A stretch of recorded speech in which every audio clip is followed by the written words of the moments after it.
시간은 많지 않지만 그래도 사실관계 하는 거 한도로 질문 받겠습니다. 질문 없으신가요? 네, 너무 잘 들었습니다. 숫자를 주어서 이렇게 남북관계를 설명할 수 있겠다라고 저는 개인적으로 생각했는데요. 그 유엔 합동도 먼저 관련해서 그 해석이 기본적으로 3점 말씀드리는 건데요. 이것을 해석에 따라서 이게 뭐 달리할 수도 있는 여지가 있어 보이는데 북한하고 남북한 유엔 가입 이후에도 3조에는 그냥 달리처럼 그렇게 인정이 되고 있는지 아니면 뭐 독일 관계 변화에 따라서 달라질 수도 있는지. 이건 사실은 이제 2부에서 다룰 큰 주제하고 관련되는데 그래도 문화재와 관련해가지고 굉장히 또 중요한 문제라서 한번 입장 간단하게 준비해 주시죠. 네, 이것에 대해서는 지금 그 문제에 대해서는 지금 이제 한국과 일본이 기본관계 조약의 제3조에 대해서는 그게 뭐 이렇게 어떻게 개정을 하자 그런 움직임은 없는 걸로 알고 있습니다. 그래서 일단은 그 조약의 그 3조의 내용은 그대로 유지가 될 것으로 생각을 하고 있습니다. 이렇게 나와 있고 그건 한파트 인하면 되더라고. In that area 이렇게 나와 있는 부분에 그러면 383 이상 인하를 받는 거예요. 우리가 이렇게 발전돼서 설명하고 다니는. 근데 아까도 말씀드렸듯이 이렇게 해서 한국은 좀 전체적으로 전체 한반도에서 우리가 합법 정부라고 할 수 있는데 일본은 그냥 관할 거는 남한 지역에만 있다. 그런 입장은 뭐 양국 다 지금 주장을 하고 있습니다. 북한 정부가 아니라 북한의 여러 가지 수선을 위해서 민간단체가 아닐지 모르겠지만 북한 민간에서 일본에게 이러한 그 문화재를 관한자가 요청한 적은 있었어요. 네, 이거는 이제 그 평양 물리사지 진석답 혹시 들어보셨는지 모르시겠지만 이제 2010년 초반에 한국 시민단체에서 그거를 돌려달라고 했었어요. 근데 여기 북한의 조선불교연맹이라는 곳에 위탁을 받아서 그 권리를 위임받아서 이제 일본 뭐 재판소에 이렇게 재판을 걸기도 하고 그랬었어요. 그래서 직접적인 건 없지만 이렇게 좀 권리를 위임받아서 한 적은 있었습니다. 그 결과가 어떻게 됐어요? 그거는 이제 안 됐죠. 네. 안 됐어요. 네. 과제로 남아있는 문제죠. 네. 알겠습니다. 네.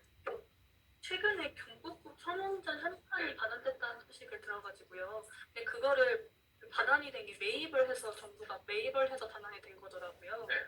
그러면 개인 소유물로 되어 있는, 지금 일본에 있는 개인 소유물로 되어 있는 문화재들은 뭔가 일본 정부가 인도적으로 이거를 전달해 줄 수 있는 그런 규정이나 의무 조항들은 없는 상황인 거죠? 네, 그런 건 없습니다. 근데 일단은 한국 정부나 한국에서 주장을 하는 게 이 문화재 협정 체결될 때 합의 의사록도 또 만들었는데요. 그 합의 의사록에는 일본 정부가 이렇게 일본 국민들이 가진 문화재를 한국 정부에 기증할 수 있도록 권장한다라고 쓰여져 있습니다. 그래서 한국 정부는 너네 권장한다고 하면서 일본 정부 너네 왜 아무것도 안 하고 있느냐 그렇게 한 몇십 년 동안 그 얘기를 하고 있는데, 근데 안타깝게도 제가 이 외교 문서를 좀 살펴보니 그거는 그냥 한국 정부가 너무 원했어요. 그래서 야 이거 좀 안 해주면 우리 좀 가면은 혼난다, 좀 뭔가 이렇게 해달라고 그렇게 쓰여져 있습니다. 그래서 한국 정부, 이제 일본 정부가 권장한다라고 이렇게 이런 식으로 요즘도 괜찮냐, 그러니까 괜찮다고 오케이를 했습니다. 그래서 일단 외교 문서 상에서 봤을 때는 일본 정부는 아무런 액션을 취하지 않아도 됩니다. 제가 뭐 이런 해석을 한다고 해서 저를 뭐 이렇게 똑바로 이런 식으로 생각을 하지 말고, 저는 한국을 너무 좋아합니다. 일본을 좋아하지만 외교 문서 상에서는 이렇게 좀 권장이라는 표현을 가지고 한국 정부가 이렇게 알리는 건 좀 아니지 않나라는 조금의 생각을 했습니다. 대신에 또 일본 정부 같은 경우는 이제 한일회담에서 체결된 청구권 협정을 통해서 이 문화재 완화 문제도 완전히 그리고 최종적으로 해결되었다는 기본적인 스탠스를 가지고 있기 때문에 문화재 돌려달라고 할 때도 청구권 협정에서 끝났는데 왜 또 돌려달라냐, 일단 그런 입장을 가지고 있습니다. 네, 감사합니다. 지금까지 제가 알기로는 가장 그 사료에 충실하게 그 관련된 사료를 충실하게 다 검토를 하고 나온 연구라고 생각이 되고 그 중간에 많은 얘기들을 다 생략을 해버리고 지금 얘기를 하는 바람에 그걸 제대로 전달하지 못하는 좀 아쉬움은 있습니다만 한번 여러분들 읽어봐 주시면 좋겠습니다. 사료 가지고 연구하는 사람이 여러 번 화를 냅니다. 상대국에도 화를 내고 우리 정부에도 화를 내고 여러 번 화가 나는데 그 화를 다 이렇게 담아 있는 거라고 생각이 되고 한번 읽어봐 주시기 바라고요. 이제 여기서 1부를 마치도록 하겠고 2부 순서는 조금 시간이 부족할지 모르겠지만 5시부터 시작하는 걸로 하겠습니다. 17분 정도 여러분 쉴 수 있는 시간 있으시니까 화장실도 갔다 오시고 음료 과자를 드시면서 기다려 주시면 되겠습니다. 감사합니다.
네, 시간이 돼서 2부 순서를 시작하도록 하겠습니다. 지금 바깥에 아직 안 들어오신 분 계시면 좀 다 들어오시라고 다시 한번 부탁드리겠습니다.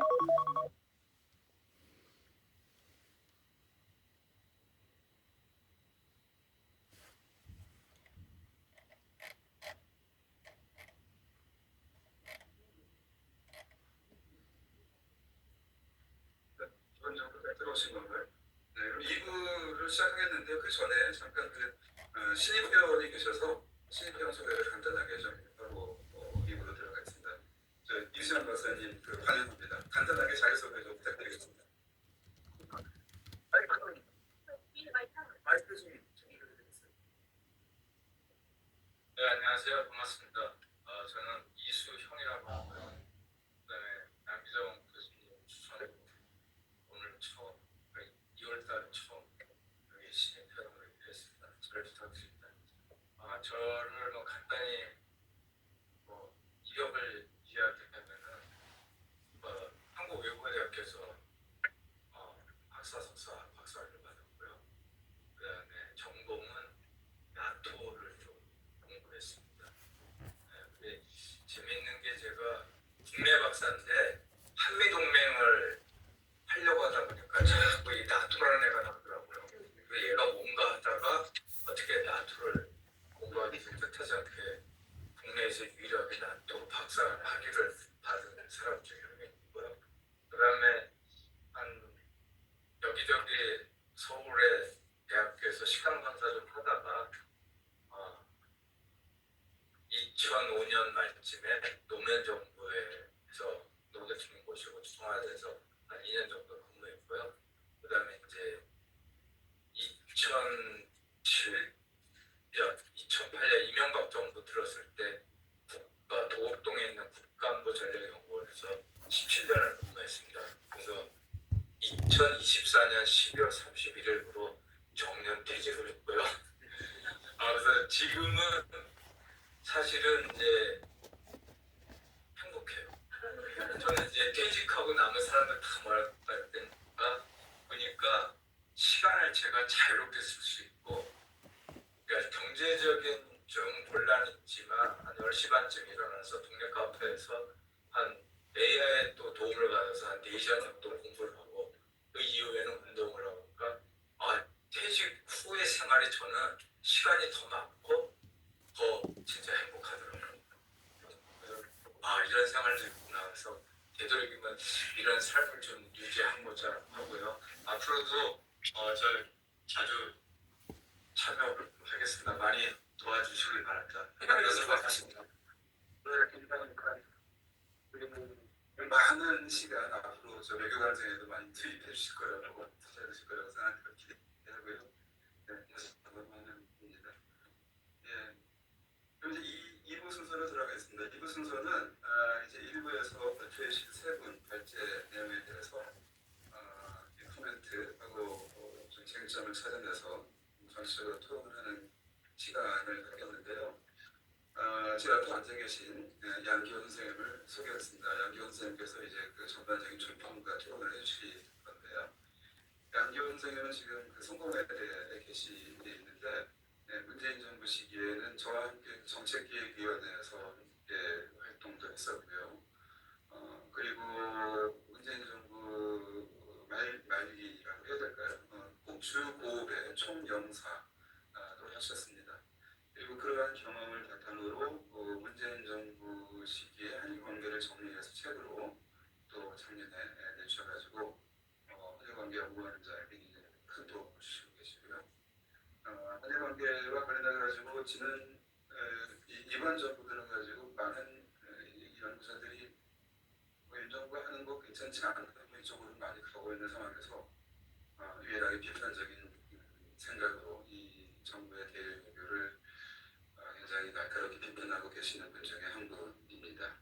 오늘 모시고 3분 발제 내용을 좀 정리해서 쟁점을 찾아내서 토론을 하도록 하겠습니다. 선생님 그럼 좀 부탁드리겠습니다. 네. 여기까지만 하겠습니다. 앉아서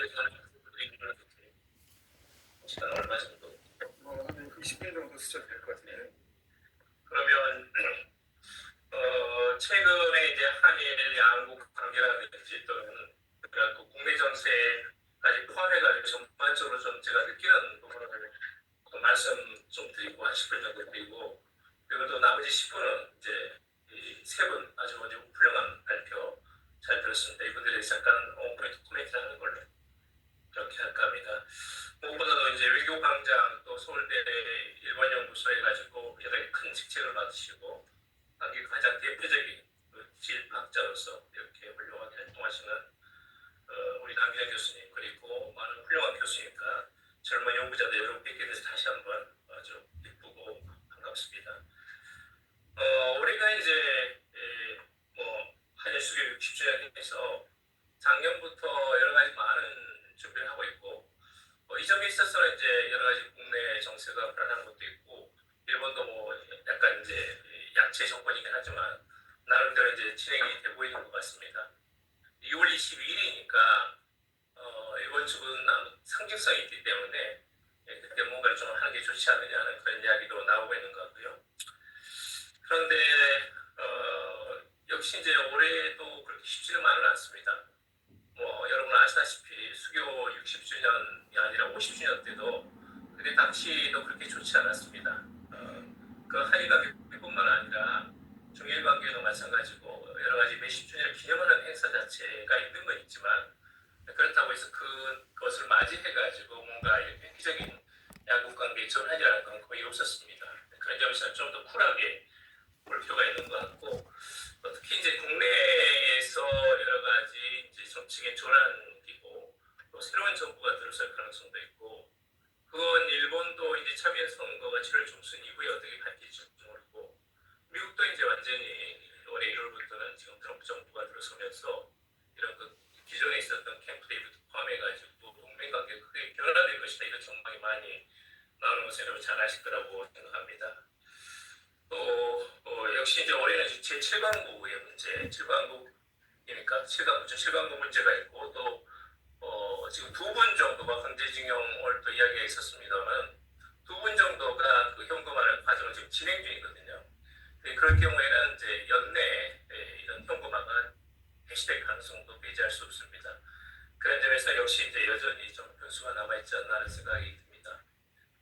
그런데 이제 예를 들면 신정부가 발족을 할 경우에 지금 문제는 뭐냐 하면, 이미 지금 그 캠프도 없습니다. 캠프도 없고, 그리고 당연히 이제 3월 중순에 이런 그 탄핵이 인용된다고 할 경우에, 그럴 경우에는 인수위회가 만들어질 수가 없습니다. 그래서 지금은 캠프도 없고 인수위도 없는 상태에서 신정부가 예를 들면 민주당이 속보를 전담에 출발할 가능성도 매우 높거든요. 그래서 그러면 준비가 되지 않은 상태에서 한미동맹 또는 한일관계, 아니면 이제 남북관계를 어떻게 설정하고 국내적인 지지를 얻어가면서 이것을 안정적으로 끌고 갈 것인가, 굉장히 지난한 문제다, 이렇게 봅니다. 무엇보다도 한일관계에서는 굉장히 너무나 큰 그런 그 극적인 변화가 있었습니다. 외교라는 것은 어떤 전망이 가능한 점, 상호 신뢰, 이런 것들이 있어야 되는데, 정권에 따라서 지나치게 갑작스런 이런 그 대일 정책의 변화가 있었거든요. 이것은 저는 결코 좋지 않습니다. 우크라이나 전쟁 같은 사태를 봐도 이런 친나토파, 친러파가 계속 국내에서 갈등을 일으켰고, 또 정권 교체도 있었습니다. 정권 교체가 있었고, 마이든 혁명 이후로서는 전반적으로 이제 친유럽파가 정권을 잡으면서 결국은 여기에서 어떤 말하자면 이런 지정학적인 한계를 극복하기 위해서 이런 러시아가 전쟁을 일으킨 이런 상황까지 와버렸거든요. 따라서 이제 그러면 문재인 정부 때 악화된 관계를 양국 정부가 개선된 건 좋은데 그러면 이것은 양국 국민들의 지지가 있었느냐면 그렇지 않습니다. 98년에 지금 윤석열 정부에서 제2의 한일 파트너십 선언하면서 이런 걸 이야기하고 있는데, 그때는 상당한 한일 양국 국내 지지가 있었습니다. 그런데 지금 윤석열 정부의 대일 정책에 대해서는 일본 국내에서는 지지가 높지만 한국 내에서는 상당히 지지가 낮거든요. 더구나 이게 이제 보복적이 되는 굉장히 단파성을 띠고 있습니다. 지금 이제 친중 반중 이런 언어가 많이 있는데 보수적인 어떤 집단에서 이게 제가 보니까 이런 그 여당 지지자들의 여기에 대한 평가, 그다음에 대외 정책에 대한 평가가 굉장히 높아요. 반면에 민주당 지지자들은 굉장히 낮습니다. 그러니까 이전에 없었던 새로운 현상으로서 소수 지지정당에 따른 대외 정책의 평가 척도가 크게 달라지거든요. 이런 것들은 이제 단순하게 어떤 국내에서 양극화뿐만 아니라 외교 정책을 바라보는 시각 자체도 상당히 양극화되고 있고 이런 것들을 통합해서 어떻게 이끌어 나갈 것인가가 차기 정부의 중요한 과제다 이렇게 저는 보고 있습니다. 지금은 이제 예를 들면 이재명 후보는 대권 후보가 될 가능성도 있지만 일표는 지금 한미동맹을 기본으로 하고 한미 캠프 데이비드 협정을 전반적으로 그것을 말하자면 승계한다든지 그걸 수용하는 상태에 대해서 다른 차선을 본다는 것이 있는데 저도 이제 기본적으로는 외교관계라는 것은 상호간의 약속이 있고 그 약속을 지켜져야 되는 겁니다. 그 정권이 바뀐다고 해가지고 또 바뀌면 안 되거든요. 그러니까 전반적인 그런 접근은 어프로치 자체는 나쁘지 않다고 보고 있고 어느 정도는 지금 이제 선거를 앞두고 있으니까 모든 거를 이기기 위해서는 모든 걸 말할 수 있는 어떤 것도 말할 수 있는 상태이기 때문에 그렇지만 과연 선거가 끝나고 나서 그런 것들이 제대로 말하자면 진행되면서 한일 관계가 안정적으로 구축될 수 있는가에 대해서는 저는 상당히 회의적입니다. 너무나 지나치게 윤석열 정부에서 가치 해결 이건 이념 과잉이고 이념 편향이고 도대체 한국의 국익이라는 이 우위를 말하자면 가치라는 것은 이겨내지 못합니다. 실용 국익이라는 것을 가치를 가지고 한반도의 지정학적인 상황에서 이것을 이겨낼 방법은 없습니다. 그걸 무리하게 하면서 국내에서 여러 가지 논란을 일으켰고 그건 여러분이 아마 잘 아실 거라고 생각합니다. 제가 이제 그 정도 말씀드리고 그런 점에서는 지금 오늘 세 번 발표한 것이 과거 일이 아니라 지금 바로 현재 일이고 또 앞으로 다가올 일이다. 그런 점에서 굉장히 세 번 모두 좋은 발표 효과를 굉장히 많은 공부가 됐습니다. 문재인 정부와 한일 관계에서 강혜진 박사님 말씀 잘 들었고요.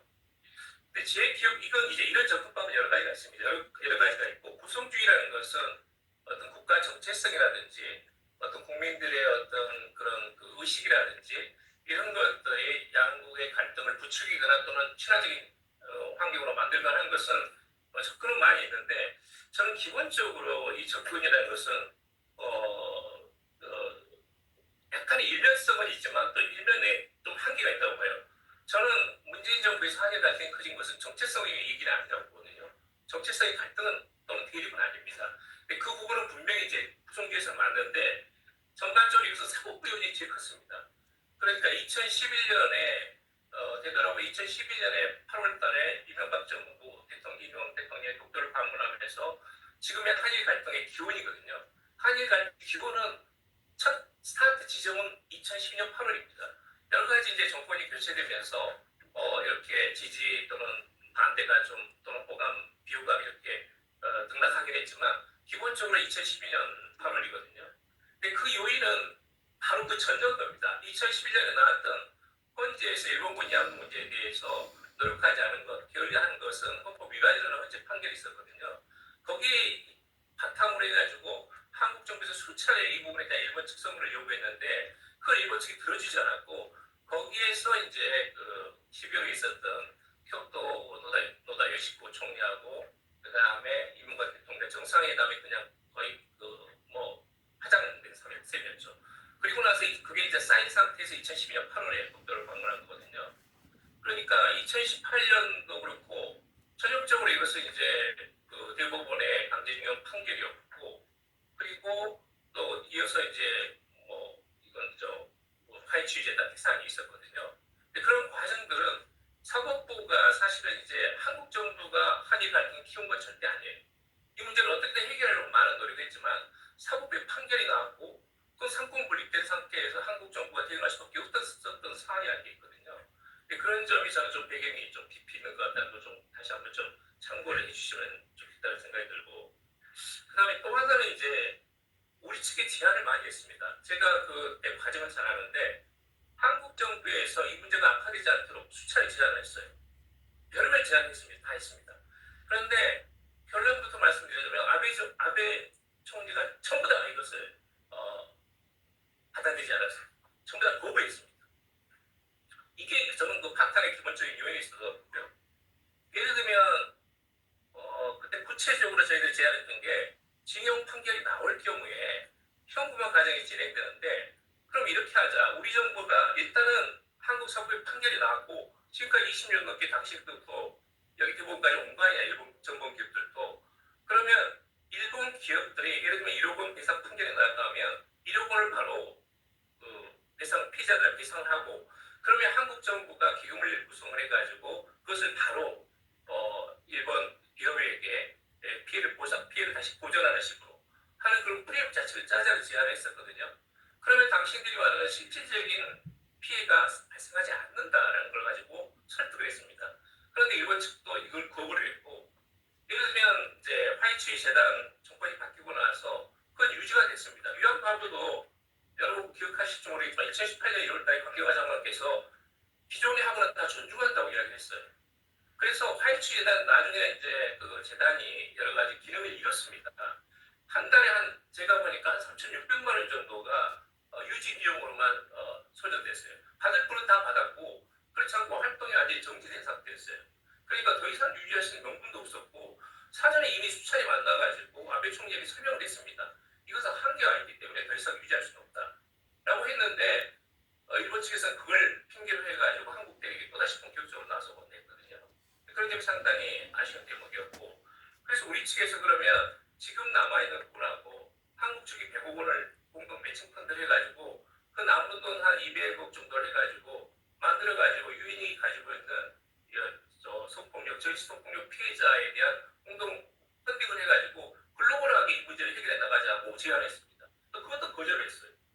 그러니까 제가 결론부터 말씀드리자면 우리 측에서 수차례 제안했는데 일본 정부가 뒤에서 전부 다 거부를 했다라는 것이 조금 전제가 돼야 된다라는 것이고 그런 부분에 대해서 문재인 정부에 대한 좀 오해가 있었다는 점을 제가 좀 어필을 하고 싶습니다. 네, 그런 것들이 조금 도움이 됐으면 좋겠다는 생각이고요. 그다음에 이범준 박사님의 제1교포 법적지는 굉장히 재밌게 잘 듣습니다. 저는 여기 뭐 전문가가 아니기 때문에 제가 이제 법적인 내용에 대해서 하나는 코멘트하는 것은 없다고 보고 단지 이제 제가 현장에 일본에 있으면서 느꼈거나 아니면 이제 기존에 좀 문제가 돼 있던 것만 잠깐 말씀을 드리자면 하나는 정체적으로 이제 제1교포의 특별히 영주권자가 줄어드는 건 사실이거든요. 사실인데 반면에 이제 이 사람들이 월드컵을 하면 이제 뉴커머들이 상당히 증가하고 있어요. 뉴커머가 증가하고 있어가지고 전체적인 숫자는 그 감소 속도가 굉장히 느립니다. 한 50만, 45만에서 50만 정도에서 45만 정도로 약간 이렇게 줄어들고 있는데 지금 이제 80년대 이후부터 일본을 건너가가지고 일본에서 유학을 하면서 이후에 일본에 자리 잡은 사람들 아니면 90년대, 2000년대 들어와가지고 일본에 취업하려고 해가지고 간 사람들 아니면 이제 일본의 대학에서 졸업하고 나서 학부부터 일본의 대학을 다닙니다. 그리고 나서는 일본에서 취업을 하고 있는 분들이 상당히 많아요. 그래서 이분들이 이제 한인이라고 하거든요. 근데 그 숫자는 전체적으로 늘어나는데 이거는 이제 민단하고 한인하고 이 교류가 굉장히 적고 굉장히 약간의 미묘한 갈등이 있습니다. 그러니까 이제 예를 들면 한인에는 정체성이 굉장히 한국이고 민단 쪽은 사실은 말씀대로 약간 일본 쪽이 가까워요. 그래서 이 부분에 미묘한 좀 갈등이 있고 서로 간에 잘 대화를 하지 않습니다. 저는 이제 제가 코비 있으면서 좀 아쉽다고 느낀 게 지금은 조선족 가진 사람들이 23,000명 정도로 많이 줄었고 이분들을 갖고 와가지고 이제 예를 들어 한미연합훈련 윤석열 정부 때 많이 있기 때문에 저총련 쪽에서 와가지고 이제 공단 앞에서 시위를 하거든요.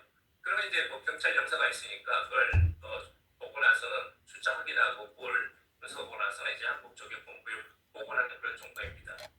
그런데 이제 역시 현실적으로 지금 너무 일본 측에서 압박하는 것도 있고 젊은 사람들이 이제 일본 학교를 선호하는 게 있거든요. 그러다 보니까 이제 점점 조선족 분포들이 줄어들긴 하는데 제가 피부로 느낀 것은 조선족 조선 학교를 나오는 사람들의 그 인간적인 관계라는 것은 굉장히 끈끈해요. 그러니까 하루 종일 같이 만나가지고 대화하고 술 먹고 놀고 그 다음날 또 술 먹고 놀고 며칠간 매일 만나도 전혀 질리지도 않아요. 그만큼 굉장히 억압된 구조에서 만났던 사람들이기 때문에 그 상호 신뢰라든지 그것은 거의 뭐 가족 이상입니다. 근데 그런 구도가 있기 때문에 이런 부분들이 상당히 조금 오래가는 것이고, 제가 느꼈던 점은 민간에서 갈등이 심해요. 근데 민간과 조총련과의 갈등이 있고 또 한일하고 민간과의 갈등이 있습니다. 정말 우리 민족이 이런 민족인가, 이렇게 갈등을 좋아하는 민족인가 하는 것을 정말 생각해요. 정말 그런가 우리 민족이. 그래서 문재인 정부 때 절대 조총련 사람들도 와가지고 대통령도 그때 오사카 가셨지만 같이 대화할 수 있는 분위기를 만들어봐라. 남북 통일된 다음에 좌파 우파 그렇게 나누지 말고 우선 일본에서 민당하고 조총련이 화해하는 그런 모습을 보여가지고 거기에 대한 트레이닝을 한 다음에 거기 노화로 싸워가지고 쌓여서 그게 남북 통일 이후에 남북한의 국민들이 교류하는 장면이 되면 좋지 않겠느냐, 이렇게 생각을 가지고 있었거든요. 근데 현실은 좀 그렇다는 걸 말씀을 드리고, 그 다음에 제1교과 참정권 아까 말씀대로 일본 측에서 하나도 말을 안 들어주니까 DJ 정부 때 먼저 했습니다. 그럼 우리가 먼저 하겠다.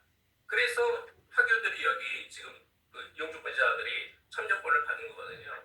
근데 일본은 지금 하지 않고 앞으로도 안 할 겁니다. 왜냐하면 가장 큰 문제는 지금 중국 문제라고 봐요. 저는 중국인들이 제일 많고 이어서 베트남, 한국이 지금 3위 정도로 일본의 고리자가 숫자가 순위가 바뀌었거든요.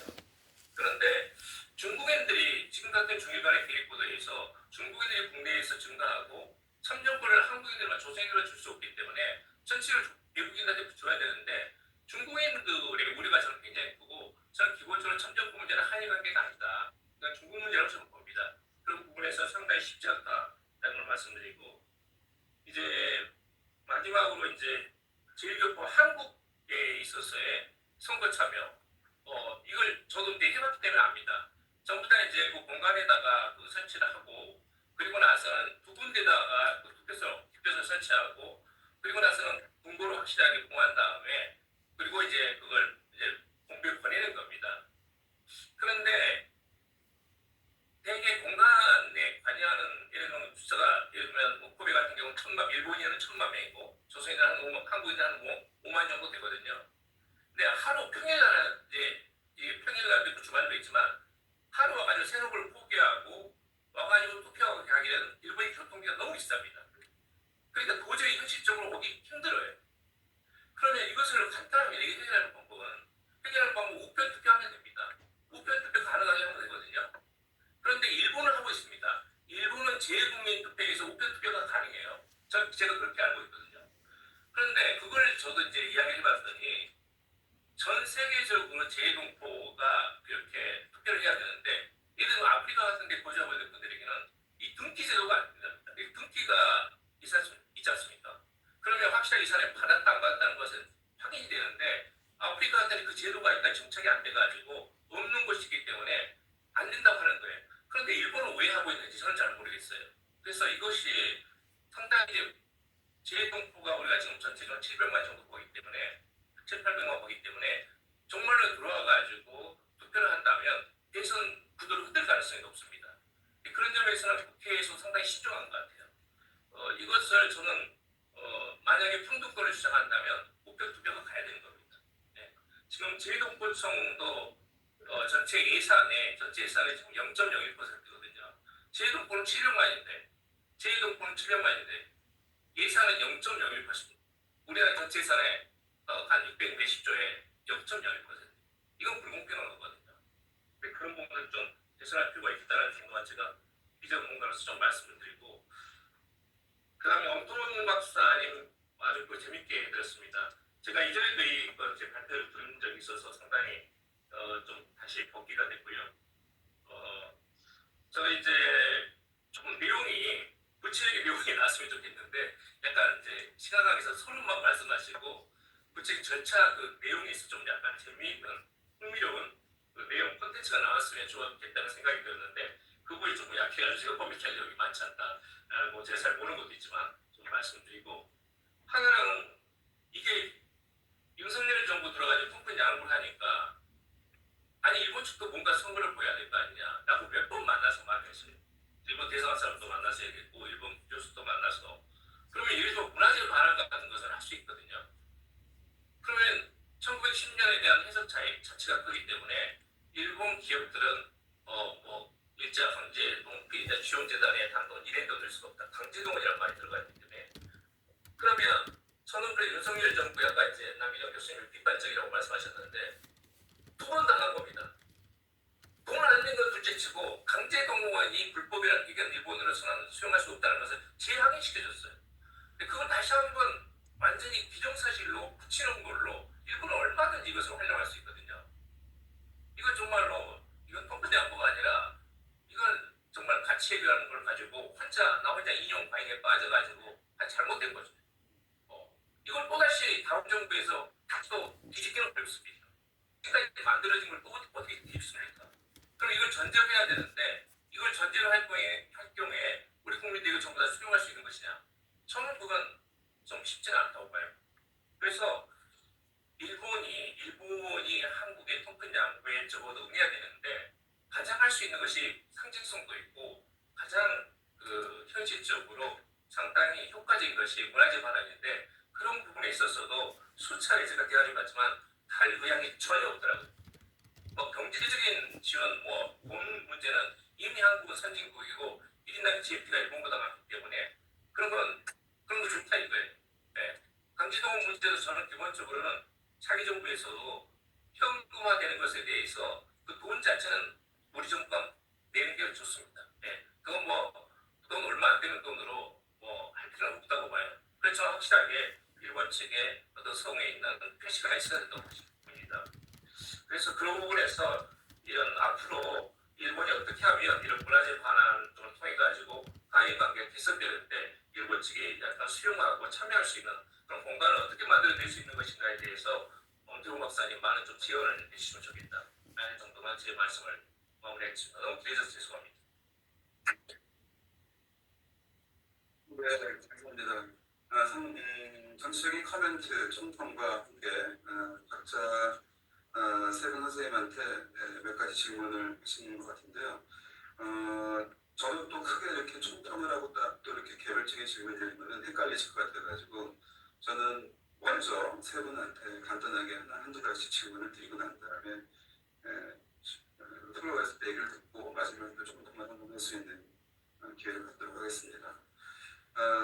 먼저 이제 오늘 이 세 분의 이야기라고 하는 게 문재인 정부 시기에 드러난 구조적인 한계라고 하는 걸 일단 드러내고 그 다음에 기본조약과 함께 맺어졌던 4개의 협정이 있는데 그 중에서 우리가 평소에 잘 접하지 않는 2개의 주제에 관련한 협정을 우리가 좀 들어놓은 건데 첫 번째 이제 강혜진 박사님한테 좀 물어보고 싶은 거는 이런 관심을 보겠는데 이제 문재인 정부 시기를 이제 정치성 정치라고 하는 걸로 구성주의로 이제 설명을 하려고 하는 거는 잘 이해했고 나름대로 성공한 부분이 있는 것 같아요. 근데 그렇다고 한다면 이론이라고 하는 거는 여러 사례에 이렇게 적용이 가능해야 할 텐데 그러면 윤석열 정부는 어떻게 이 틀을 가지고 설명을 할 수 있을까라고 하는 거를 조금 고민해 봤으면 생각이 들어요. 정체성 정치. 제가 조금 오늘 얘기 들으면서 조금 힌트를 얻은 거라고 한다면은 정체성 정치라고 하는 것도 조금 더 많은 보완이 필요하겠다라고 하는 생각이 들어서 지금 예컨대 우리가 지금 굉장히 진영이 갈라져서 싸우고 있잖아요. 그렇다고 한다면 여기서 정체성 정치라고 하는 걸 어떻게 얘기할 수 있을까라고 하는 거에 대한 근본적인 고민이 좀 있을 것 같아요. 과거 같으면은 대일 외교에 대해서는 어느 정도 합의된 그런 입장이 정체성이라고 하는 걸 있었는지 모르겠는데 이번 정부 들어서 많이 달라졌고 그거를 윤석열 정부는 치고 들어온 부분이 있는 것 같아요. 그러니까 예컨대 오늘 제일 재밌었던 거는 갈등 관계와 지지율이라고 하는 그 상관관계에서 설명을 하려고 했던 부분이 재밌었는데 한일 관계에서 갈등 관계가 있을 때 오히려 지지율이 상승하더라라고 하는 그런 발견이 있잖아요. 문재인 정부 시기에 좋아요. 근데 윤석열 정부 때는 어떤가라고 하는 걸 보면은 과연 상관관계가 성립할까라고 하는 거거든요. 그러니까 윤석열 정부는 전체적인 지지율 상관 안 한 것 같아요. 지지율 상관하지 않겠다. 지지율이 완화하지 않고 한일 관계의 숙제를 풀겠다 이런 거였잖아요. 그러니까 지지율 순위와 상관하지 않은 것처럼 보이지만 갈라져 있는 지지층 속에서 이 부분을 확실하게 잡겠다라고 하는 전략이 있었다고도 할 수 있는 거죠. 그러니까 예전에는 대단히 비판적이었던 60대 이상의 세대가 한일 관계에 대해서 요즘에는 굉장히 지지를 높이고 있는 건 보이는데, 한일 관계에 대한 지지가 아니라 이건 윤석열 정부에 대한 지지거든요. 윤석열 정부에 대한 지지를 가져가지고 한일 관계를 지금 끌어오는 그런 순서가 지금 여기서는 보이는데, 그렇게 보게 되면은 이제 지지율과 뭐 저 정체성, 뭐 이 정부의 대일 외교 이런 것들의 상관관계라고 하는 거는 조금 더 세밀하게 이 장치가 마련되어서 설명이 될 필요가 있겠다는 생각이 좀 들었어요. 그러니까 윤석열 정부에 이걸 적용시키면 어떤 얘기를 할 수 있을까라고 하는 거를 조금 생각을 해보시고 답변을 주시면 좋겠고요. 두 번째로 이제 이봉준 박사님께는 역시 굉장히 재밌었는데, 제가 이제 들으면서 이거 어떻게 해야 되지라고 하는 생각이 들었던 게 뭐냐면은, 일본 국적을 박탈했다라고 하는 부분이 나왔어요. 1952년 4월 28일 날 아마 이제 세안토스 강화조약 발의와 관련해가지고 있겠죠. 그러니까 이거는 이제 그 일본에 있는 조선인들의 일본 국적을 박탈했다 이런 건데, 이게 아까 제가 잠깐 말씀드렸던 것처럼 지난 여름에 있었던 이 뉴라이트 논쟁 중에서 이제 당시의 조선인의 국적은 뭐냐라고 하는 얘기하고 연결이 돼서, 그러면은 일본 국적을 가지고 있었던 걸로 봐야 되는 거냐, 당시의 조선인의 국적은 일본인가? 라고 하는 질문으로 연결될 수밖에 없는 문장이거든요. 한편 이제 그 일본에 거주했던 조선인 그렇다 하더라도, 그러면은 일본에서 봤을 때 외지에 있었던 한반도에 거주하는 한국인이라고 해야 될까? 이 말이 좀 이상하지만 조선인, 이 사람들은 어떻게 해야 되는 건가? 국적 이탈 조치가 필요하다라고 하는 그런 논의, 그 국적 이탈 조치라고 하는 거에 정당성이나 문제점 이런 것들을 파고들으셨지만, 한반도에는 아예 국적 이탈 조치라고 하는 게 없이 그냥 국적이 바뀌었다라고 하는 설명을 하게 되는 거잖아요. 만일 우리가 국적이 있었다고 한다면 그러한 설명으로 갈 수 있는 건가, 이 문제의식에서. 그게 굉장히 어려운 부분이라고 생각이 들어요. 제가 지금 금방 설명이 안 되는 부분이어가지고, 제가 잘못 생각하고 있는 부분이 있으면은 그걸 좀 지적을 해주셨으면 된다. 이걸 어떻게 설명을 해야 되는 건가. 그러니까 한반도에 있었던 외지인으로서의 조선인이라고 하는 거는 대한민국 국적을 회복한 건지, 아니면은 타국적을 획득한 건지, 요 설명을 어떻게 해야 되는 건지 법적으로 좀 궁금했습니다. 거기에 좀 설명이 됐으면 좋겠다는 생각이 들고요. 엄지범 목사님께는 오늘 아마 좀 그 부분이 좀 설명이 됐을지 모르겠는데, 좀 여름에 바깥에서 그 질문을 던지는 건지 모르겠는데, 오늘 설명이 지금 특히 이제 두 분의 이 제일조선인 문제하고 이 문화재 문제는 어떻게 보면 마지막 남은 탈신일 과제잖아요. 아직도 해결되지 않은 탈신일 과제 중에 하나로서, 그렇다고 하면 제국 시민의 관계, 제국 시민의 관계에서 한국의 사례는 지금 외국에서는 어떻게 얘기가 되고 있는지 혹시 있는지 모르겠어요. 아까 그 선행 연구를 검토를 했을 때 다 국내 연구들 뿐이었는데,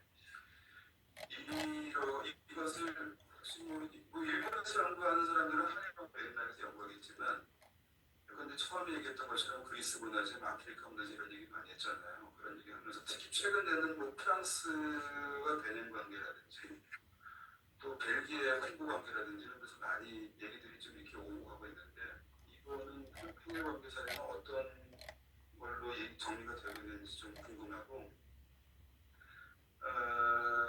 또 한편으로는 이 문화재 변환 문제라고 하는 거는 그 협상 과정을 드러내지 않으면서 성과를 낼 수 있는 주제 중에 하나라는 생각이 들거든요. 그러니까 오히려 그 강제동원 배상 문제라든지 무슨 독도 문제라든지 이런 것들은 굉장히 첨예한 문제여가지고, 그런 협상의 테이블이 마련되자마자 그냥 막 바로 드러나는 그런 협상인 거에 비해서, 이 문화재 문제는 좀 차분히 그 사전적인 그런 협상을 하면서 어떤 성과를 드러낼 수 있는 그런 부분이어서, 만일에 이게 거꾸로 이 협상에서 어떤 성과를 이뤄내므로 인해 가지고 그 결과로 제2조 문제, 제3조 문제를 해결하는 그러한 방향으로 이 문제를 이끌어갈 수 있는 주제라고 생각이 되는지, 아니면 이 역시 어떤 주제가 이 설정이 됐을 때 굉장히 첨예한 국민적인 관심 속에서 굉장히 그 한일관계 그 자체가 굉장히 어렵다는 그런 문제가 될 수 있다고 보는지 그거를 좀 한번 설명을 해주시면 좋겠습니다. 일단 여기까지 세 분 반응을 듣고 플로어를 열어서 문제를 듣고 다시 한번 전체의 문제를 논의하는 시간 갖겠습니다. 일단 먼저 말씀드릴 수 있는 거는 저희 윤석열 정부 같은 경우는 필요한 게 없었기 때문에 처음엔 논의였었는데 굳이 제가 말씀을 드리려면 제 논문에서 앞부분에 다루고 있는 부분이 민족주의입니다. 이게 이제 한일 간의 갈등이 민족주의 갈등인데 한국의 민족주의의 특징은 타자에 대한 구별을 통한 그러니까 이제 일본이라는 그 타국을 상대국에 대한 그걸 통한 이제 결집인 거죠. 국내 지지 결집. 이런 이제 접근에서 정체성의 문제를 보면 약간 그런 뭔가 철학있는 나름의 구별을 통한 정체성의 정치를 했다고 치면 윤석열 정부는 그 민족주의라는 개념도 사실 없는 것 같고 뭐 일본을 상대국이나 타자로 해서 한국과 구별하려는 그런 노력이나 그런 생각 판단은 없었던 것 같습니다.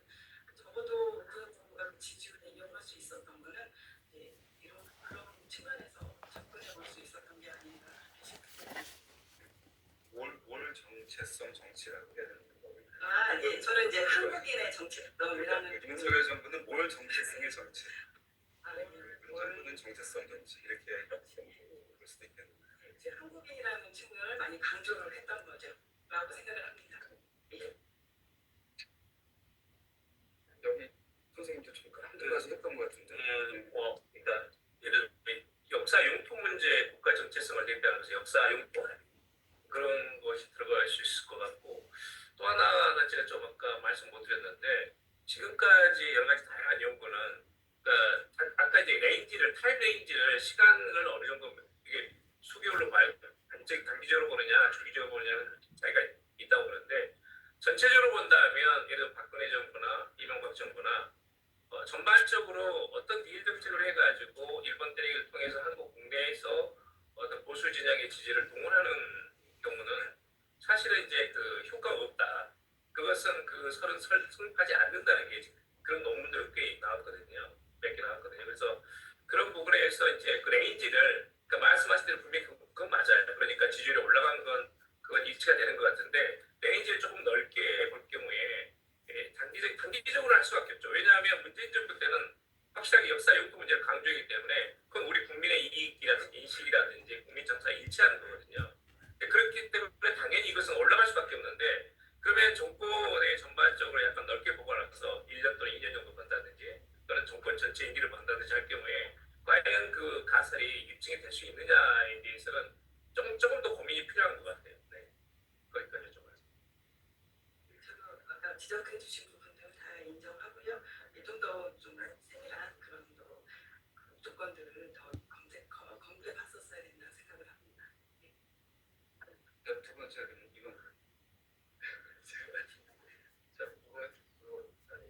한번 하셔가지고 먼저 연교 선생님 말씀 주신 거 관련해서 우편 투표랄지 여러 가지 방법을 통해서 이제 투표율을 올릴 수 있겠지만 그 이전에 사실은 아까도 강기사의 동원 청구권 문제 관련해서 대법원 판결이 되게 중요한 계기가 되고 그 앞에 헌법재판소에서 외교적 노력 부작위에 대해서 위헌하신 걸 지적하셨는데 제가 사실 이 논문을 쓰게 된 계기는 2007년도에 헌법재판소의 재국민 투표권 행사권 불인정 위헌 결정입니다. 사실은 아까 말씀드린 95년도 최고재판소 판결을 계기로 일본에서는 제일조선인 참정권 논의가 사실상 사라졌습니다. 제 논문에 사라졌다고 일본에서 거듭해서 얘기하는 부분이나 최근에 2년 전에 서울대에서 퇴임하신 정의섭 선생님의 나의 학업 이력서에도 한국에도 연구자가 없다 이런 말씀이 있는데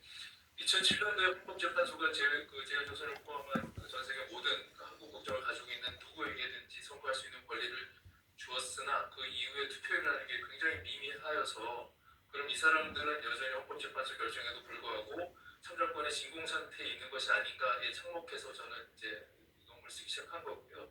사실은 저는 그 2007년도 헌재 결정이 대한민국 헌법을 잘못 해석했다고 봅니다. 그러니까 그들에게 선거권을 다 부여하는, 전면적으로 부여하도록 결정하는 게 옳았느냐라고 에 대해서 의문이 있고요. 그에 대해서 논문에서 평가를 해놨는데 그 이유는 그 투표에 이건 너무 가지고 어쨌든 투표권, 선거권자라는 게 오로지 국민주권 원리에서만 정해진 것이 아니라 민주주의 원리에서도 정해지는데 그런 면에서 보면 제외국민, 특히 제일조선인은 지금 6대까지 모시 태어났는데 6대면은 5대조 할아버지, 너무 쓰면 현조라고 하더라고요. 그런 사람들까지 투표권을 줬어야 되느냐 하는 문제가 있는데 사실 여기 또 헌재 나름의 딜레마가 있습니다. 이 헌법재판소 결정이 이때가 2차 결정이었고 그 이후에 또 제기를 하거든요. 또 제기를 해서 국민투표나 아니면 국회의원 선거에서의 비례대표 투표권 이런 여러 가지 세 차례로서 소송을 겁니다. 소송을 건 주체가 제일 자연이치래요. 그러니까 이게 이 판결에서 위헌 의무도 자연치를 빼기가 굉장히 어려운 상황이 돼 있고 그게 그 제일조선인들 다수의 그러니까 한국의 국적 참정권을 획득하겠다는 게 자연인지 다수의 의사이냐에 대해서 약간 의문을 가지고 있는데 그 세 차례의 소송에서 소송을 제기한 사람이 한 가족입니다. 아버지, 딸, 둘째 딸 이래요. 그래서 사실 그 결정에 대해서 의문을 가지고 있기 때문에 한국에서의 이들이 그러면은 정당한 민주주의 원리에 의한 주권자가 아니라면 일본에서 어떻게 되는가 해서 일본 헌법을 해석하는 것은 넘어가는 것이고요. 일본의 국민주권 원리에서 본다면 제인조선이 국민이 아니냐라는 사실 의문을 저는 가지고 있거든요. 그러니까 국민이라는 게 국적으로 정해지지 않고 지역헌법에서 일본 헌법으로 넘어가는 과정에서 이론상 이게 가는 국민으로 봐야 된다 이런 식으로 된 거여서 이 투표율을 제일조선의 투표를 올려야 되느냐라는 식으로 접근할 거는 저는 아니라고 생각하고요. 그 다음에 양정 선생님이 언급하신 일본 국적 박탈이라는 거에 대해서 이 표현에 동의하지 않는 사람이 굉장히 많습니다. 이게 사실은 당시에도 이게 일본 국적이 사라지게 된 주요한 계기 중에 하나는 제일조선인들이 얼른 일본 국적을 얻고 싶어 하는 사람들이 있었어요. 그래서 당시에 논의들을 보면은 이제 총련과 민단이 생기기 전에 조련이라는 단체에서도 자기들이 이제 승전국민으로 생각을 해서 국적을 빨리 이탈하려는 시도들이 있었고 이런 계기가 있지만 근본적으로 이거 좀 간단히 말씀드리면 다 잘 아시지만 2차 대전 이후에 독일이나 프랑스에서는 그 알제리 출신이나 어쨌든 식민지 출신들에 대해서 국적 선택권을 부여했거든요. 너 알제리 국적으로 남을 것이냐 아니면 프랑스 국적, 독일 국적 택할 것이냐는 그 국적 선택권이 있었는데 그런 거에 대한 전혀 논의가 없이 국적을 박탈하고 또 기본권의 주체를 국민으로 한정한 상태에서는 이거는 단순히 국적 박탈의 문제가 아니라 기본권 박탈을 내정하고 있었기 때문에 이게 매우 위헌적이고 부당하다고 생각을 하고요. 그 시민시대 조선인의 국적이 무엇인가에 대해서 저도 논문 쓰는 와중에 그 문제가 벌어져서 논문의 일부를 떼다가 뉴스페이퍼에 기사를 한번 쓴 적이 있는데 일본은 아시다시피 그 시민시대를 조선의 국적으로 시행하지 않았습니다. 유일하게 시행하지 않았습니다. 대만에도 시행을 하고 가나우토, 그러니까 사할리에도 시행을 했는데 시행하지 않은 원인을 명확히는 알 수는 없는데 정인섭 선생님의 그 선행 연구에 따르면 그 당시에 독립운동하던 연해주나 완주에 갔던 사람들이 이미 중국 국적이나 소비에트 국적을 획득한 상태였는데 당시에 일본 국적법에는 국적 이탈 조항이 있었습니다. 이게 영국이나 미국에서 그 조항이 조합법에서 그대로 따다놨는데 그 국적법을 조선에게 적용하는 순간 그 연해주에 간 사람들이 국적 이탈이 가능해 되었기 때문에 이중 국적 상태를 묶어두고 수사권 안에 이제 잡아서 연해주에 가서 잡아와서 수사하고 처벌하고 싶었던 것 때문에 안 한 것 아니냐 이렇게 했는데 이러면서도 일본 입장에서는 식민지화 시켰는데 조선 사람은 일본 국민이 아니라고 할 수 없으니 나중에는 어떤 이유가 나오냐면 관습 조리에서 일본 국민이 됐다 이렇게 얘기를 합니다. 그래서 이제 일본국 헌법 만들 때도 일본국 헌법 10조에 있는 법률로 국민을 정한다는 게 이상하지 않냐. 그동안 우리가 관습과 조리로도 정해왔는데 이렇습니다. 그래서 이거는 일본 안에서도 시민지 시절부터 해서 제국헌법 시절부터 지금까지도 그 시민지인들의 국적을 어떻게 정할 것인가에 대해서 혼란이 있고 그래서 도쿄리 치카와 교수 같은 사람은 국제법상 조선은 국제법상 국내고 인랜드고 그다음에 헌법상은 아웃랜드다라고 얘기를 하기도 하고요. 자기들도 잘 해결을 못하는 문제입니다. 예, 그래서 어쨌든 제가 그 국적이 무엇이냐 하는 건 사실 기본권과 연관돼서 말을 하는 것이고, 그래서 그게 이제 국적이 박탈됐다기보다는 기본권을 박탈했다는 게 사실은 심층의 의미인데, 그 표지가 국적이라는 건데, 그 약간 다른 사람들에게 그 불쾌감이 있을 수 있다는 생각이 들긴 합니다. 예, 참. 안녕하세요, 박사님. 네, 강시호 교수님이 주신 두 가지 답변을 드리면, 먼저 두 가지 많은 문제는 뭐 물 밑에서 협상이 되든 수면 위에서 협상이 되든 한일관에 크게 영향을 끼치는 문제는 아닐 거라고 생각을 합니다. 그리고 이제 두 번째, 그 한국의 문화재 발화 문제가 외국에서 어떻게 생각되고 있는지 이거 말씀하셨는데, 제가 여기에 대해서는 많은 좀 영어 문헌을 읽지 않았지만 그래도 읽어본 걸로 보면 한일 양국 간의 문화재 발화 문제는 또 세계에서 크게 이렇게 또뭐 이렇게 주목받고 있지 못합니다. 프랑스, 영국, 독일 이 정도가 이제 크게 주목을 받고 있는 거고, 이제 대신 저 같은 경우는 좀 학문적인 욕심을 잠깐 말씀을 드리면 문화재 관한 문제의 트롤로지 요 영수 3권을 조금 발행할 좀 계획을 가지고 있습니다. 지금 이제 첫 번째로는 한일에 대한 명책 내서 하나는 됐고, 이제 그 전사인 스피노프 격으로 식민지 시대 때 좀 하나 하고 싶고, 그다음에 마지막 완결편으로 이제 세계 속의 문화재 반환 문제에 대해서 좀 연구를 할 생각입니다. 그래서 아직 세 번째 지금 말씀드린 것 같은 경우는 지금 10년 후에 좀 책을 내는 걸로 계획을 잡고 있고, 그다음에 뭔가 분석들이 있어야 되잖아요. 그래서 이거는 좀 국제정치학이랑 지리학이랑 역사학이랑 좀 여러 가지 학문적인 개념 몇 개 이렇게 가져와가지고 그걸 만드는 분석들을 만들어서 좀 연구를 할 생각입니다. 또 그거 하면서 한일 간의 문화재 반환 문제도 좀 세계 속에 좀 알려질 수 있도록 그런 활동도 개인적으로 좀 할 생각이고요. 그래서 외교 광장에서 10년 후에 불러주시면은 세계 속에 또 직소개를 하면서 하겠습니다. 그리고 양기호 교수님 말씀하신 것좀 일본한테 문화재 좀 돌려달라 했는데 전혀 움직임이 없다고 말씀하셨었는데, 여기에 대해서는 저는 제가 들은 거는 뭔가 의원 연명 쪽에서 좀 이렇게 움직임이 있다는 얘기 좀 들었거든요. 그리고 정부 사이에서도 모르겠지만, 일단 제가 요거 의원 연맹 측 얘기를 좀 들은 걸로 생각을 한 게 있는데, 60주년이니까 문화재 반환이 아니라 상호 인도로 좀 주고 받고 했으면 좋겠습니다. 참고로 아까 말씀드렸듯이 저는 일본을 좋아하지만 한국을 너무 좋아하고요. 제 심장과 제 속에 흐르는 피는 모든 문화재를 다 가지고 오고 싶은 마음입니다. 근데 또 이게 외교 관계가 되기 때문에 또 그렇게 할 수는 없으니까, 또 반환이 아니라 인도라고 해서 또 욕을 많이 먹을 겁니다. 근데 반환해라 그러면 당연히 일본은 돌려주진 않을 거고, 그래서 일본 입장 눈치를 보는 게 아니라 외교적인 입장에서 생각하면 상호 인도를 하는 게 60주년에 있어서 계기가 된다면 상호 인도를 하는 게 좋다고 생각하고, 물론 뭐를 주고받으면 될 것 같다 생각하면, 지금 미술사학자가 아니기 때문에 어떤 문화재가 이렇게 가치 있다 설명을 드리지 못하지만, 일단 제가 아는 선에서는 우리나라가 좀 요구할 것들은 한일회담 때 요구를 했었던 오그라 컬렉션, 그리고 이제 양산부두촌, 경상도 부산 쪽에 있는 양산의 부두촌이 있는데요. 그것도 되게 국보급 문화재인데 한일회담 때 달라고 했는데 469점의 문화재를 달라고 했는데, 외무성 쪽에서는 주려고 했는데 현재 일본의 문화재청이 안 된다 그래서 결국에 돌려받지 못했습니다. 그래서 그거, 그다음에 아까도 말씀드렸던 덴리 대학의 소장되어 있는 안경의 용유도원도 이렇게 세 점은 좀 뭔가 혹시나 움직임이 있으면 후보에 올라갈 것 같고, 그러면 우리는 일본한테 뭐를 줘야 되냐 생각하면 별로 없어요.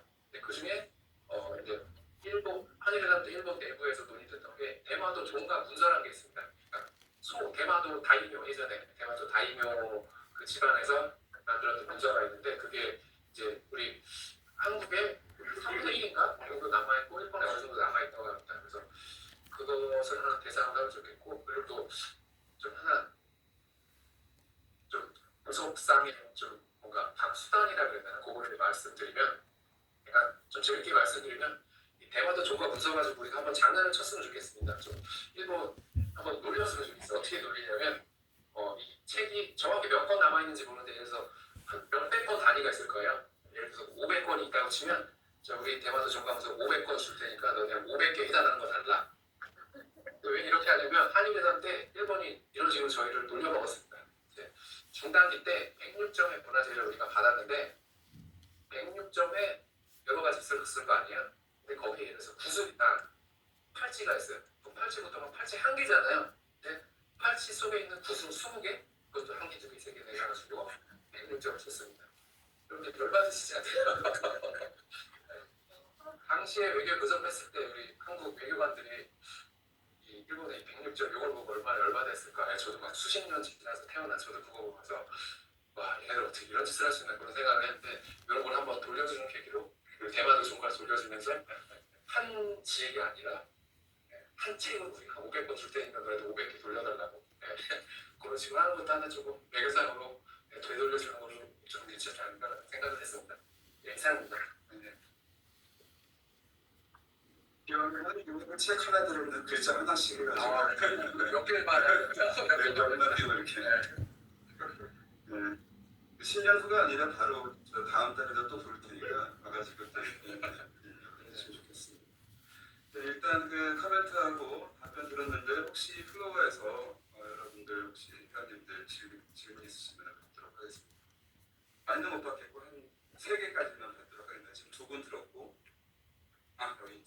여기서 여기까지 한 3분 이내로 좀 질문 압축적으로 해주시면 좋겠습니다. 네, 안녕하세요. 저는 서울대 통일평화연구원의 임원영이라고 하고요. 저는 러시아 연구자입니다. 그래서 잘 모르긴 하는데 오늘 너무 많이 배웠고요. 그리고 멍태범 선생님 한국 분이실 텐데 네. 계속 저는 정말 한국인입니다. 한국을 말씀하시니까 네. 한국에서 유권 연구를 한다는 것은 어려움.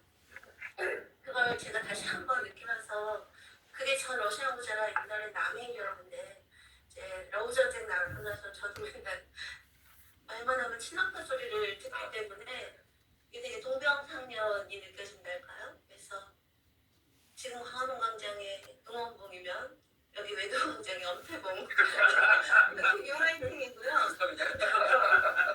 사실 제 질문은 이제 다른 두 분한테 있긴 한데 지금 시간이 없으니까 마음에 준비하고 있었는데 질문에 예, 임선수한테는 응원만. 네. 어쩌면 이건 양경 선생님께 여쭤볼 수도 있을 것 같아요. 그러니까 제가 개인적인 관심 때문에 그 한국이나 일본인식을 매년 팔로우를 하는데 올해 동아시아연구원 그걸 보고 제가 굉장히 깜짝 놀랐거든요. 그러니까 사실 이제 요즘에 일본 우리가 한 번도 한국인이 일본이 좋다, 나쁘다 해서 좋다가 더 나쁘다보다 높았던 적은 없었잖아요. 근데 요즘에 그게 좋다가 확 올라가고 있는데 24년 작년 같은 경우에는 그게 1%밖에 차이가 안 났다고 하더라고요.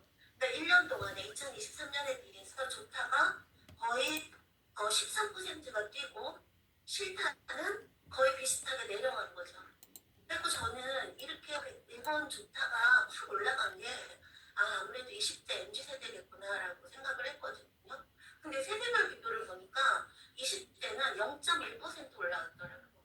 그럼 이게 왜 이렇게 13%가 올라갔나 봤더니 60대, 70대.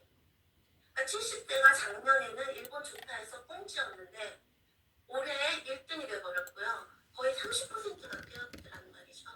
그러니까 아까 양경 선생님이 얘기하신 이 어떤 대외관계라든가 아니면 외교 정책에 대해서도 여론이 중요하잖아요. 근데 그럴 때 우리나라가 정치적으로 양극화되어 있을 뿐만 아니라 그것과 굉장히 연동돼서 세대에 있어서의 양극화가 굉장히 심각하다라고 생각이 되는데 그러면 우리가 60주년, 65년 그 수교에 대한 60주년을 기념하는 이런 걸 할 때 우리 나름대로의 어떤 컨셉이 있어야 될 거 아니에요. 포지셔닝을 해야 되는데 지금 정치적으로도 또 세대적으로도 이렇게 양극화가 심한 상황에서 어떻게 일관된 그 60주년에 대한 컨셉을 우리가 마련할 수 있을지 제가 그게 좀 너무 걱정이 돼서 여쭤보고 싶고요. 사실 우리 제일조선 얘기하신 분께도 질문이 있긴 한데 시간 관계상 혹시 뭐 회식 가능할까요?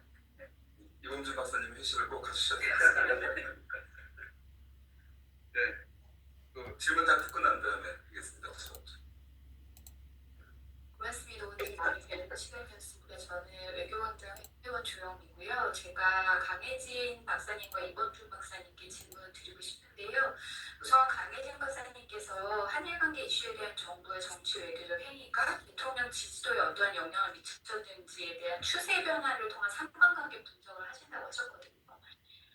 첫 번째를 보면 사실은 당시 대통령 직무 수행률 긍정률이 하락하는 시기에 민간인 피해자 배상 책임 인정하는 발언이 있었던 시점에서 외교를 잘한다 이러면 사실은 부쩍 상관이 있는 거거든요.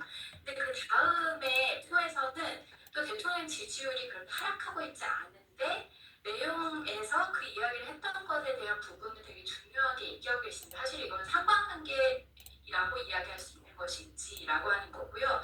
두 번째는 이게 이제 대부분 2018년도의 첫 번째 표는 이제 2018년도예요. 보면은 사실 대통령 직무 수행 긍정률의 주요 원인이라고 하는 게 이게 북한과의 관계 개선이나 대북 안보 정책을 굉장히 잘했다는 것이 굉장히 중요한 원인이거든요.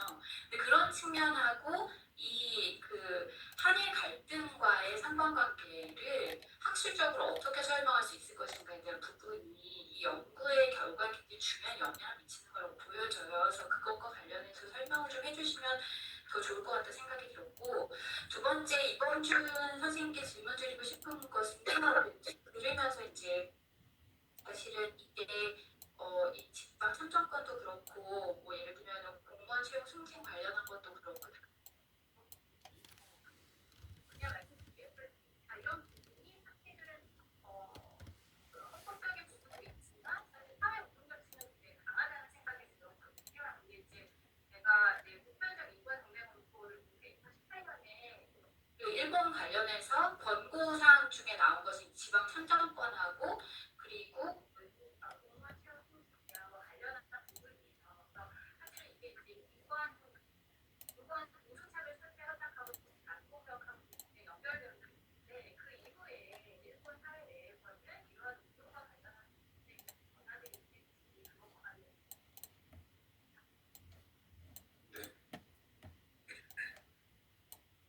네, 저는 지금 고려대학교 정치외교학과 석사과정으로 공부를 하고 있는 학생 문현팀장이고요. 제가 질문 드리고 싶은 건 이제 강희재 박사님이랑 옥대범 교수님께 좀 질문을 드리고 싶은데, 먼저 이제 이 질문은 좀 남기자 교수님의 질문과 비슷하지만 집단 기억의 지속성과 실제 측면에 있어서 정부의 단파성, 예를 들면 지금 말씀하신 친일적 서열의 정부의 단파성이 집단 기억에 어떤 영향을 미칠까도 좀 궁금하고, 또는 지역주의나 개인의 단파성 문제가 또 영향을 미칠 것 같은데, 제가 관련해서 읽었던 논문은 그리스 사례였는데 독일군 학살이 더 심했던 지역에서 독일차 불매운동이 더 강하게 일어났다 이런 논문이 있었거든요. 그래서 그런 면에 있어서 좀 지역 차이나 혹은 개인의 단파성 차이 혹은 뭐 정부의 단파성 차이 이런 것들이 집단 기억에 어떻게 영향을 미칠 것인지가 더 궁금했습니다. 이제 두 번째로는 옥태범 박사님이 표를 올려주셨는데 그 표를 보니까 이제 기본권자 속성과 청구권 속성은 점점 약화되는 추세이고 역사적 가치 속성 강화되는 추세인데, 이제 중단기의 결과를 보면은 106점이 인도되고 7차를 보면은 1300점이 인도가 되는 것들이 이런 속성의 변화들이 영향을 미치는 것인지, 그렇다면 전략적으로 역사적 가치 속성이 강해질 때 인도가 더 잘 되는 것인지 이런 것들이 좀 궁금합니다.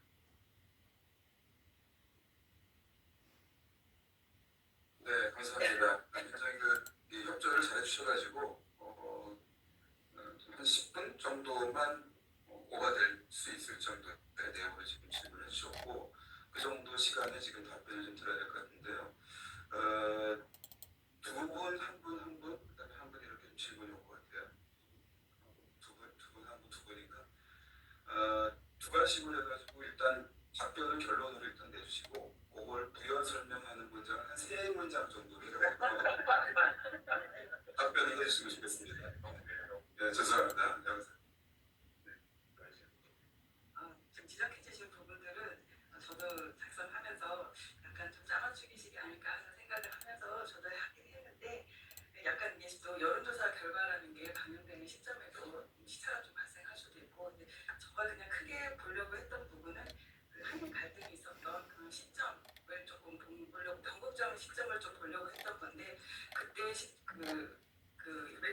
여론조사 항목 응답했던 것 중에서 그 부분이 외교와 관련된 부분이 있었고, 그래서 혹시 이 부분이 이렇게 맞아떨어질까라는 고민을 했는데 좀 우연찮게 이게 맞아 떨어지기도 좀 했고 제가 2017년도부터 했거든요 사실은. 그랬는데 제가 대법원 강제징용 부분만 따오느라고 그 이후를 조금 하긴 했는데 제가 사실은 좀 인정하는 부분이 있어서 정확하게 상관관계가 있다라고 하기는 저도 조금 좀 이제 논리적인 비하 뭐 있다고 보는 걸 인정을 하고 있습니다. 그리고 같은 맥락에서 저 정말 외교를 잘했다라고 해서 그 요인만 있었던 건 아니고 다른 요인들도 충분히 있었기 때문에 제가 그 그래프에서 그 변곡점이 있었던 시기에 있었던 다른 이슈들도 그냥 제가 다 적어 놓았던 거거든요. 비교를 하실 수 있게 제가 한일 갈등만 찾아냈던 건 아니었고 그걸 조금 보완을 해보려고 좀 했었던 그냥 나름의 노력이었었습니다.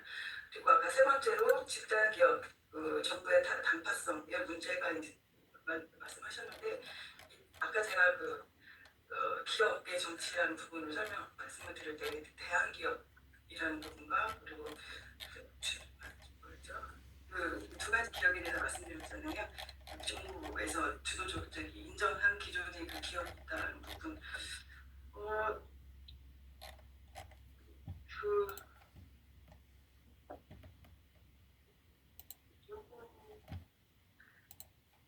예, 제가 이제 여론조사를 했던 거는 제가 이제 여기서 많이 막히네요. 세대 간의 갈등하고 그 당화성하고 여기까지 연결을 시키면 답이 좀 나오기가 어렵습니다. 응답하시는 분들이 어떤 분들이셨는지 또 이런 또 세밀한 조사가 들어가야 되는데 저는 그냥 연령별 다 합쳐진 그런 거를 조사 결과를 사용했기 때문에 문제가 있을 수는 있습니다. 그냥은 못하실 수가 있다고 생각합니다.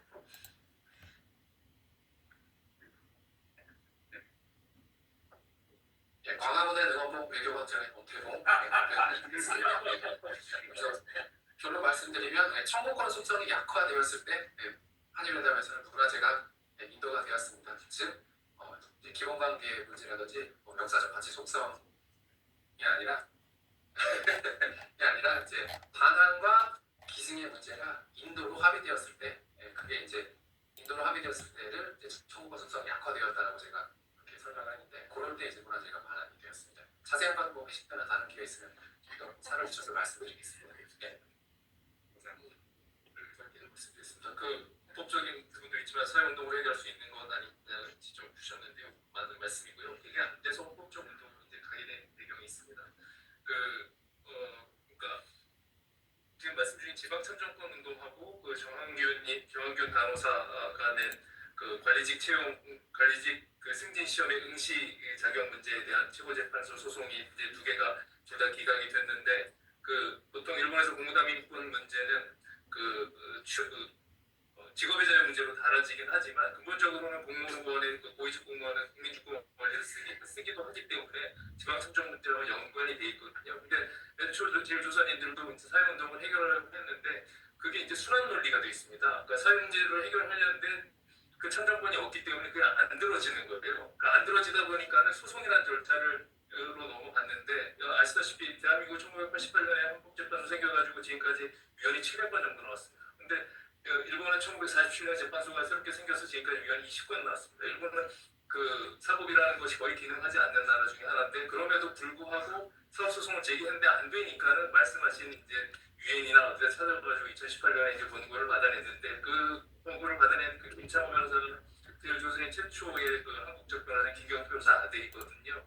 그러니까는 그 2018년에 권고라는 게 되게 마지막으로 그냥 이런 거라도 한번 받아보자 뭐 그런 상황이었기 때문에 그게 변화라는 건 되게 있을 수가 없습니다. 사실 규범적 차원에서 국제적인 권고라는 게 거의 뭐 영향을 미치지 못해서 되게 안타까운 상황입니다. 네, 좋은 질문 감사합니다. 이제 단적으로 그러니까 윤석열 정부를 지지하는 이유 중에서 큰 게 외교거든요. 외교는 대북 정책, 대북 적대시 정책이죠. 그다음에 이제 한미일 연대, 또 일본과의 관계 개선 이런 것들이 다 포괄적으로 들어있다고 보거든요. 그런데 그런 면에서는 이제 아까 말씀하신 60대, 70대의 증가율이 이런 긍정 평가가 높았다는 것은 뭐냐면 기본적으로 저는 정당 일체가 굉장히 크게 반영된다고 봐요. 그러니까 윤석열 정부에 대한 지지도 자체가 대외관계 개선은 굉장히 가시적인 거였거든요. 가장 가시적이고 국민들이 말하자면 실제로 윤석열 정부를 지지하는 사람들이 차별화시키면서 개선을 강조할 수 있는 부분이 있었어요. 그게 이제 저는 정당 지도와 일치해야 되기 때문에 60대, 70대가 올라갔다고 보거든요. 또 하나는 이제 20대가 좀 오르지 않았냐 하면 저는 나빠지지 않았다고 봐요. 왜냐하면 작년에도 사도공상 문제도 있었고 라인형 사태도 있었거든요. 그러니까 한국 내에서 반일 감정이 일어날 수 있는 요소는 여러 가지 있었는데 적어도 1년에 뭐 700만, 800만 정도씩 왔다 갔다 하면서 젊은 세대들이 일본에 대한 인식 자체가 과거에 상당히 휘둘리지 않아요. 뭐 1인당 GF도 우리가 높아졌고 워낙 피해 경험이 많기 때문에 그런 점에서 상당히 조금 더 자유롭다. 그런 점에서 결과적으로 MZ세대 또 20대, 30대의 대일 감정이라는 것이 악화되지는 않았다. 그냥 유지는 되고 있었다. 반면에 이제 60대, 70대는 상당히 정당 지지도가 같이 일체감이 반영되면서 상당히 높았다. 저는 그 정도로 보고 싶습니다.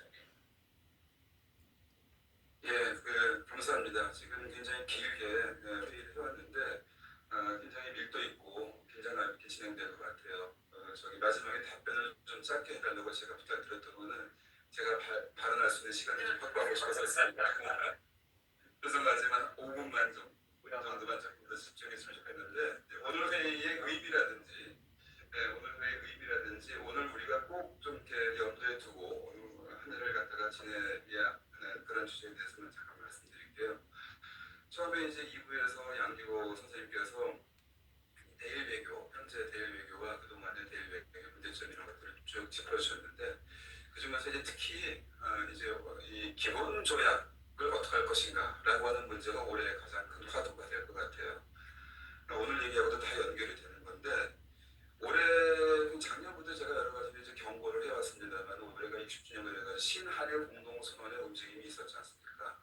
그 문제점을 제가 이제 제기했던 거는 하나는 뭐냐면 역사 문제 더 이상 얘기하지 않는 걸로 끝낸다라고 하는 거였기 때문에 이게 문제인 거고 두 번째는 한일 관계를 완전히 안보 협력의 한일 관계를 끌고 가려고 하는 거였는데 이 안보 협력의 한일 관계를 끌어가는 그 이면에는 영원한 전시 상태라고 하는 거를 전제로 하는 거였기 때문에 이게 문제다라고 하는 거를 제가 줄곧 제기를 했었습니다. 근데 이와 동시에 이 문제를 제기하는 것과 동시에 그럼 어떻게 할 것인가라고 하는 문제인데 이거는 이제 한일 양국 정부에 맡길 수는 없는 거기 때문에 이제 시민사회에서 노력을 하는 건데 올해 들어가지고 이제 한일 지식인 시민 공동선언이라고 하는 거를 다시 한번 만들자라고 하는 움직임이 지금 있습니다.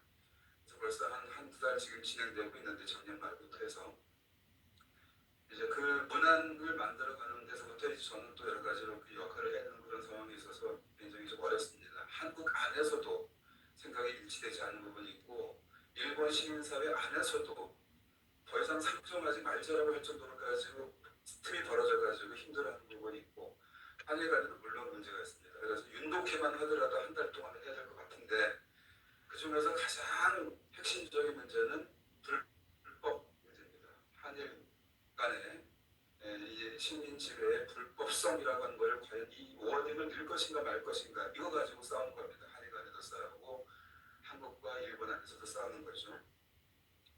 근데 이게 2조 문제와 3조 문제인데 여기 불법성의 문제와 유해헌법 정부의 문제 이 두 가지인데 2조 문제는 이제 임의라고 하는 이 문구를 어떻게 해석할 것인가라고 하는 거지만 사실은 지난 2010년도에 병합 100년의 지식인 선언이 있었습니다.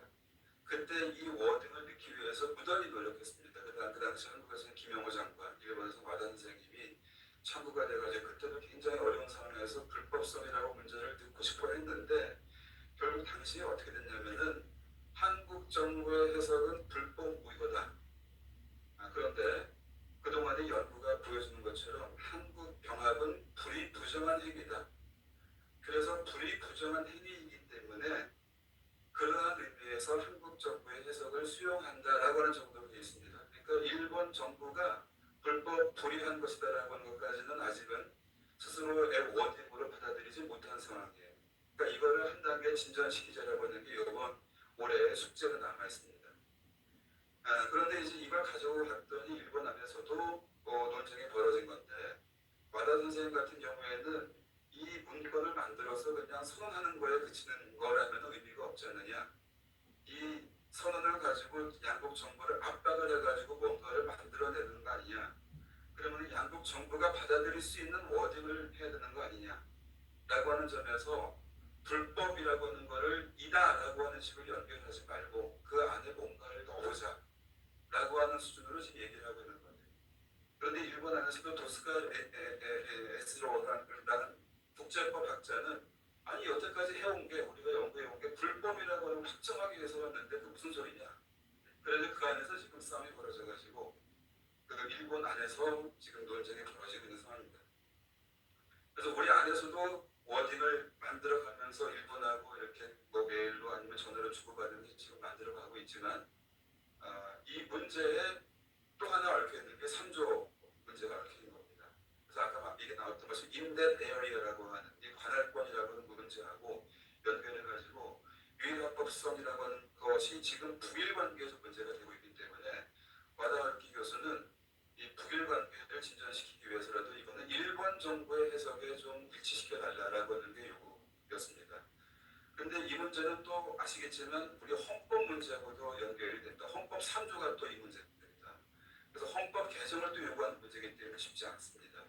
한국 안에서도요. 이 문제를 들고 나오는 순간 아마 윤석열 정부와 이 주변에서는 무시하게 이걸 갖다 또 까고 나올 겁니다. 이 종북이라든지 뭐 이런 얘기를 가지고 나올 건데 그래서 바로 해석 문제를 일시키는 걸로 가지 않고 이미 우리가 7.7선언 이후로 일본 정부가 북한과 수교하는 문제에 대해서는 사실상 수용하고 있다라고 하는 정도의 워딩을 하는 게 어떻겠냐라고 하는 것을 제안을 했습니다.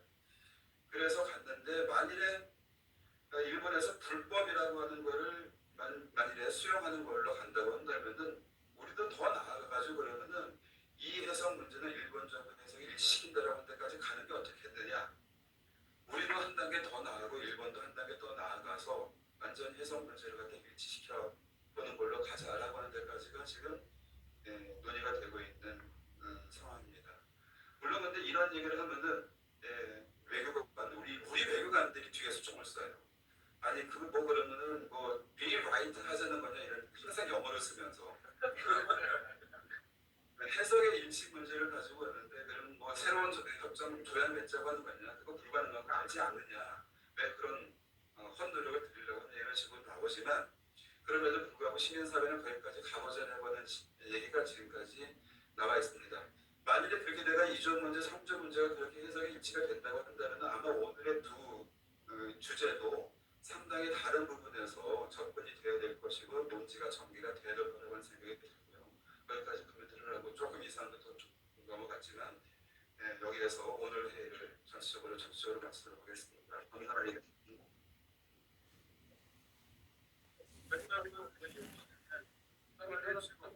광화문에서 대화가 왔습니다. 그러면서